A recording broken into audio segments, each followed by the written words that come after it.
बिलासपुर जिले में शिक्षा व्यवस्था को मजबूत करने की दिशा में एक अहम पहल की गई है। जिले के 140 व्याख्याताओं को प्राचार्य पद की जिम्मेदारी सौंपी गई है। इस बदलाव के साथ ही नए प्राचार्यों को विभागीय कार्य प्रणाली, वित्तीय अधिकार और सरकारी योजनाओं की विस्तृत जानकारी देने के लिए एक विशेष उन्मुखीकरण कार्यशाला का आयोजन किया गया। इस कार्यशाला में प्रदेश स्तर के अधिकारी रायपुर से पहुंचे, वहीं बिलासपुर जिला संभाग के संयुक्त संचालक भी मौजूद रहे। अधिकारियों ने सभी नवनियुक्त प्राचार्यों को बताया कि उन्हें मिले अधिकारों का सही और पारदर्शी उपयोग किस प्रकार किया जाए ताकि स्कूलों में शिक्षा की गुणवत्ता में ठोस सुधार हो सके।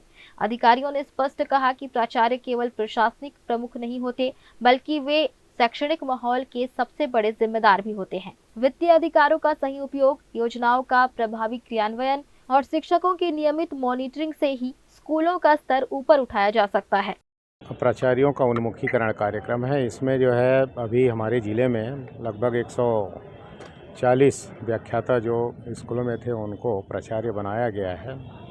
तो एक विचार आया कि नहीं, इन लोगों को थोड़ा सा विभागीय जानकारी के साथ साथ वित्तीय अधिकार और योजनाओं के बारे में बताया जाए। तो हमने ऊपर से राज्य स्तर के अधिकारियों से निवेदन किया। राज्य स्तर के अधिकारी भी आए हुए हैं, जेडी साहब भी हमको सहयोग कर रहे हैं। इनके माध्यम से जो है एक अच्छा मैसेज ये जा रहा है कि भाई उन्मुखीकरण के माध्यम से कि हम अपने अधिकार का उपयोग, जो प्राचार्यों को जो मिला हुआ है, उस अधिकार का उपयोग किस तरह से करें जिससे कि हमारे शिक्षा के विकास में, शिक्षा की गुणवत्ता के विकास में उत्तरोत्तर वृद्धि हो। ये एक प्रयास ये भी किया जा रहा है।